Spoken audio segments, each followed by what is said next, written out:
প্রিয় দর্শক, তুমি কি জানো কখন তোমার ইস্তেগফার আল্লাহর দরবারে অ্যাকসেপ্ট হয়ে যায়? সবাই তো দোয়া করে, কিন্তু এই তিনটি নিশানা যদি তোমার জীবনে দেখা যায় তাহলে বুঝে নাও আল্লাহ তোমার দিকে তাকিয়েছেন।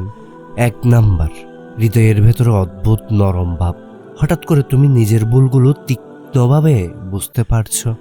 যে পাপগুলোকে তুমি হালকা ভাবতে সেগুলোতেই এখন বুকটা কেঁপে ওঠে।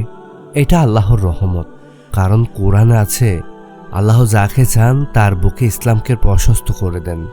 যখন ইস্তেগফার কবুলের দরজা খুলে যায়, হৃদয় নরম হয়ে আসে, চোখে পানি আসে, আর নিজের ভুলেই ভয় লাগে। 2 নাম্বার, পাপ করার সুযোগ আসলেও তুমি থেমে যাচ্ছ। আগে যেসব জায়গায় তুমি হারিয়ে যেতে, আজ ঠিক সেই জায়গায় এসে নিজেকে থামিয়ে দিতে পারছো।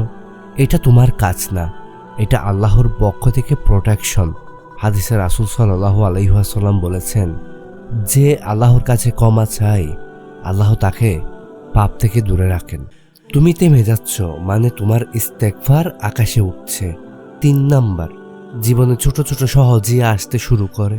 সমস্যা আছে তবুও অনুভব করছো কেমন যেন লাইট হয়ে গেছে। রিজিকে বারাকা, কাজে সহজিয়া, মানুষের অযথা কষ্ট দেওয়া কমে যাওয়া, এসবই ইশারা।